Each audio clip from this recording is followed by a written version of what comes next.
channelWise is a platform that provides channel partners access to vetted, been there, done that experts for one-on-one video consultations to help them go farther, faster in their business. Today, I have the great pleasure of welcoming channelWise expert John Harrison. John spent many years at IBM bringing that channel ecosystem to life and now works with teams in many industries as someone who creatively solves business and human challenges with technology. Thank you so much for joining us today, John. Well, thank you for having me, Kathryn. And the tech channel, we talk about it a lot on this show, but it's a very small world, right? It's amazing how many times you cross paths with the same people. And I know you've been involved for many years. So let's talk about what you've seen, this evolution of the technology channel over the years. Okay.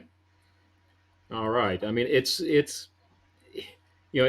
interesting because a lot of my background started in hardware products, and there you end up with very easy to resell a product. It's a wholesale retail type of relationship. But as we moved into the services, I found there were a lot of nuances and in the services business and trying to make sure there's enough profit so that everybody can make money and yet the customers still feel like they're getting a good deal. Right. That's great. I mean, it is an evolution, and that's one of the biggest challenges I think. As everything has evolved over time, and what kind of partners have you worked with over the years? Probably just about every kind under the sun. Agents, resellers, referral partners, fee for lead, fee for closed contracts, alliances. I've actually been, even at IBM, I've been the partner, which is very interesting when a company is not used to being, the partner for somebody else. It's been all over the map and with companies of all shapes and sizes. I guess the smallest company that I worked with was probably at the time about 10 people. On the other end of the spectrum, I've done alliances where the alliance partner had thousands of employees and billions in revenue. And what are some of the most important things that you see, as far as leadership inside a channel organization? The biggest characteristic I think that leads to success is listening, because you've got so many different voices that need to be heard, because you've got the channel partner and they've got their needs and wants. You've got the customer, you've got your own company, and making sure that that the arrangement is a good deal for all parties that are involved. No one should walk out of a transaction or a relationship feeling like they got shortchanged. Yeah. Yeah, and when you see these organizations, maybe even the ones that are starting channel as a go to market route, what are some of the pieces of advice that you can give to them that will help them do more business with their partners? Uh, as I've gone through setting up channels, and I've done that even in the last 2 or 3 years with a couple of different companies. First is figuring out, what do you expect the channel to do for you? I mean, investing in the channel sounds great on paper, but ultimately, why are you doing it? And when you can get your arms around what your expectations are, whether it's reach or access to a different market than you have expertise in, or things of that nature, then what kind of partners do you need that can fulfill what you're looking for, and how do you make it mutually beneficial? Um, at one company, I set up a couple of programs that were. It was really more for statement of, we're in the channel, because they were referral fees, and I've never seen referral fees really work, but at least it got the ball rolling. At another company, to reach out across national borders, a licensing arrangement for the intellectual capital was much more appropriate, and getting the right guidelines around the license agreement so that, again, everybody could benefit. But with customers being global in nature, we did not want any of the customers in that other country to have their North American operations feel like they were being overcharged, or vice versa, that the North American customers were getting a lower price than perhaps they might be in Europe. So, and finding a way to bring that sense of equitability to the customer segment, is absolutely critical. And then once you bring these partners on board, you've got to keep working with them. I mean, they are as important as your own sales channel, and they require the same types of care and feeding, Mm-hmm. because um, your products evolve, the market evolves, you learn new things about selling, and if each of your channels is going to be successful, they all need to be kept up to date. So it sounds like communication is a big really big thing for channel success, or communication with your partners, even communication internally. And I know that you do a lot of writing and speaking on leadership. And so I want to talk a little bit more about the leadership that you've seen inside of a channel organization, and how you've and worked with those folks to help partners grow. And then, of course, being a leader yourself and leaders of teams. So let's start with the channel organization. You've been a channel leader for a long time, and how do you work with your teams internally to help them help partners grow? A big part of getting the internal team to help the partners is to help them connect their role to to supporting both the customers and the company. Um, Sometimes it's a little too easy to get caught up in, I'm working with this partner, but ultimately, whatever role you're in at a company, there's a customer at the end of everything you do, whether it's directly or through others like a channel. And keeping everybody focused on your actions ultimately affect a customer is a great way to keep them grounded.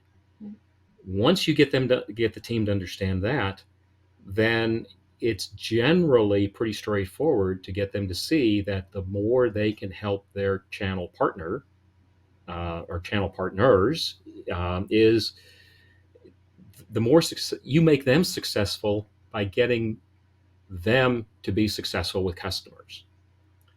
And it can take various forms and flavors. I've seen some channel relationships where the uh, the partner was completely self-sufficient. They knew the products and the services well enough. They needed no help whatsoever except in very special circumstances. And I've seen others where uh, the partner really needed a lot of support because sometimes the products or services are that incredibly nuanced and complicated. But just getting everybody rallied around, we're here to support the customers, and if you take care of the customers and the channel and your employees, the revenue takes care of itself.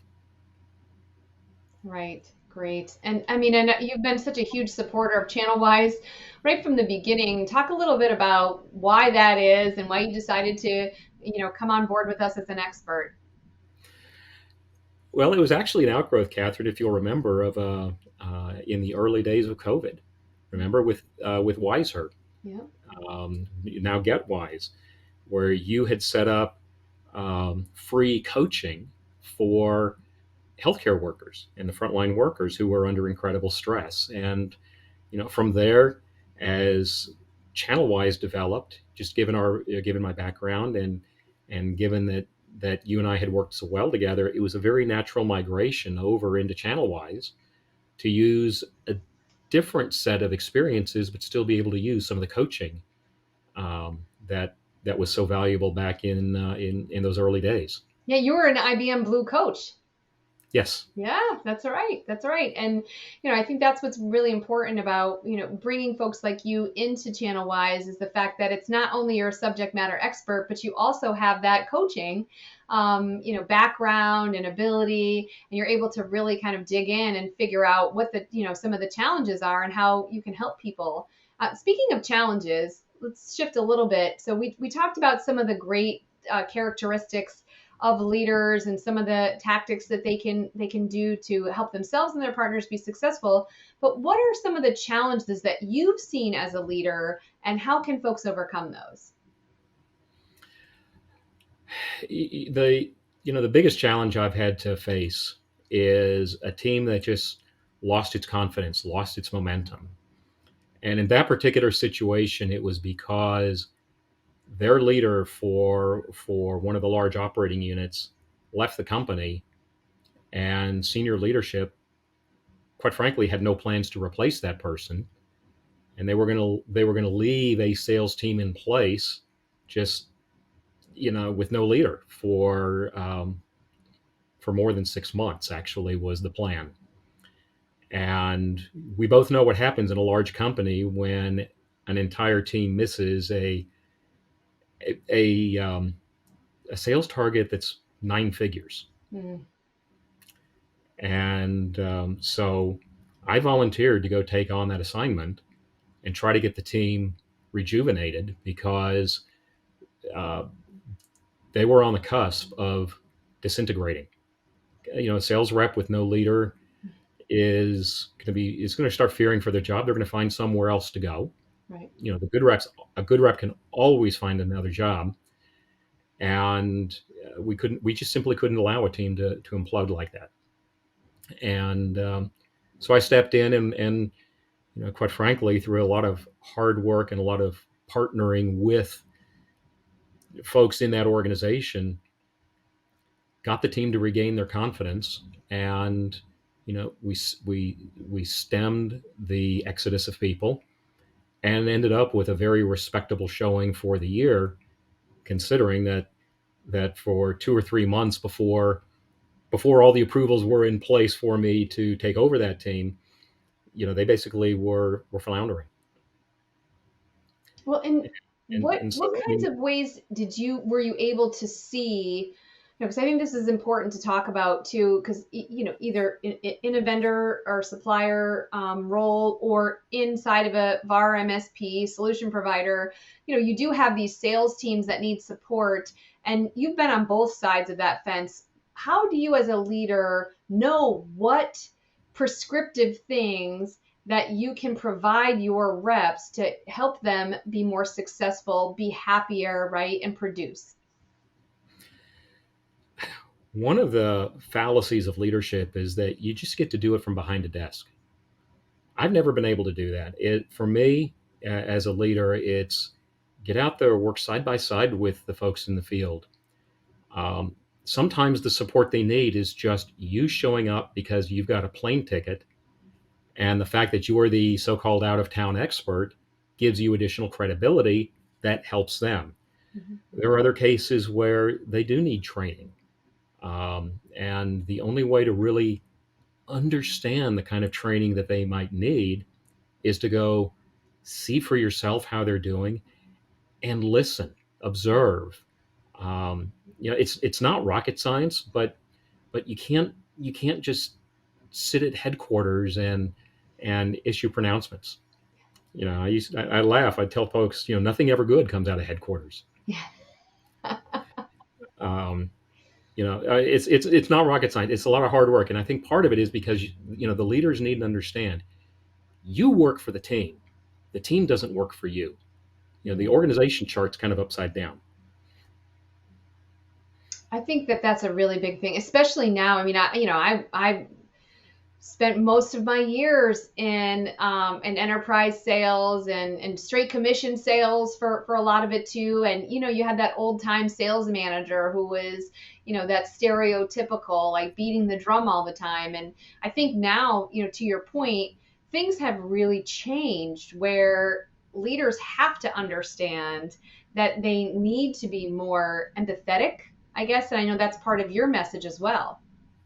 Indeed, indeed, because in fact, I was mentioning this to some folks this morning in a conversation. The funny thing is that that's not a new idea. Back in the 1980s, Harry Gray was chairman of United Technologies Company, and he had a series of ads that he ran. They were kind of like mini essays. And one that I still remember is let's get rid of management. And the idea was he was drawing a distinction between leadership and management. And the mini essay ended with, "You can lead a horse to water, but you can't manage him to drink." And the idea is that you got these old time sales managers that beat the drum, but leadership is a very different skill set than management. You need both, yes, but if you want the best out of people, you've got to figure out how to work with them, and that's the leadership and coaching side of it, not the not the beatings will continue until morale improves approach. That's a really good one. I've forgotten that one.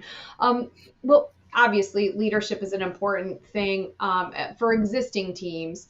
And oftentimes, when we have subject matter experts on, I mean, one of the things I love about what we do here is that we have people that have come from all different sizes of organizations. And for you in particular, you've been able to build teams inside a huge organization, and you've also been able to build teams from the ground up without a lot of support with that from that big organization. Talk a little bit about your approach to building a team, because I know even with all the layoffs, folks are still looking for new people to come onto their teams, or there's new startups happening as a result of some of this. So yeah, give us a little bit of an idea of your approach to building a team from scratch. Okay. Um, the first consideration is, what is this team trying to accomplish? Because if you've got, say, a sales team that's full of where you need a bunch of individual contributors, you need to major on the skills, the sales skills, and how they contribute to the overall success, while maintaining that sense of collaboration where they can help each other. But I've also had the opportunity to build a team from the ground up where the team had to operate as a single unit. And in that instance, I deliberately looked I built a team where no two people had a similar background. And the reason was because we specifically wanted diversity of background, diversity of thought, and diversity of tenure in career and level in the company. And in And that that's so, particular I don't mean team, to interrupt you, right? It's an interview, but I think that is so critical that you said that, because, coming from the IBM culture, from the 10,000 foot view of IBM, it wasn't exactly the most diverse place, right? So the fact that Mhm. you even recognize that, I think is so to your credit. Well, thank you. I mean, in that particular team, it was probably the most magical time in my career, because they did amazing things. From we had folks that had 2 years in their career to people that had over 30. Mm. On the pay grade scale, I think there was a difference, low to high, of 5 different pay grades. Everybody had a different background. And the whole point was, when we had a question to tackle, I wanted that team to tackle the question. Everybody have their voice. Rank doesn't matter. And let them collectively come to um, an answer. Let them come to me with a recommendation, because they came up with far better answers than I would in a million years. And that team, yeah, one person evolved as kind of like the de facto leader of that team, but they also worked side by side with a team in a different organization, and suddenly this team of six became a team of, I think, almost 20, that Wow. worked seamlessly, because then they just, as people needed experts, they would reach across the aisle. It worked as a single unit, and I really believe it was because of that variety of backgrounds and thought that allowed them to all coalesce around an answer. They came up with it, and then they had to make it a reality. Well, but it also sounded like you had to be very intentional about it. So that is a huge thing, and I think that's a good message. So when you're building a team, is what you're saying is it was more successful because you were intentionally including different voices. Hmm. Indeed. And when we did the job descriptions, I don't like to hire anybody who matches the job description exactly. I like for there to be a few boxes that aren't checked because that gives the individual something they know they have to learn. And that helps keep people excited about the work and engaged along the way. Definitely. Well, we only have a couple minutes left, but I did want to switch gears a little bit and talk about, and kind of go back to what you were mentioning about how you sort of volunteered to take over this, rudderless ship of this team.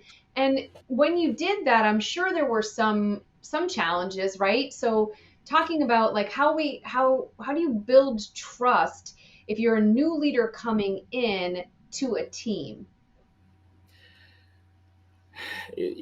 Part of that, yeah, that's a great question, Kathryn, and there's no single answer. I have personally found success in looking for coaches inside the team. When I got my first global job, I was working with countries that I had never before thought about. Um, and I remember calling a contact in Japan and saying, "Would you be my culture coach?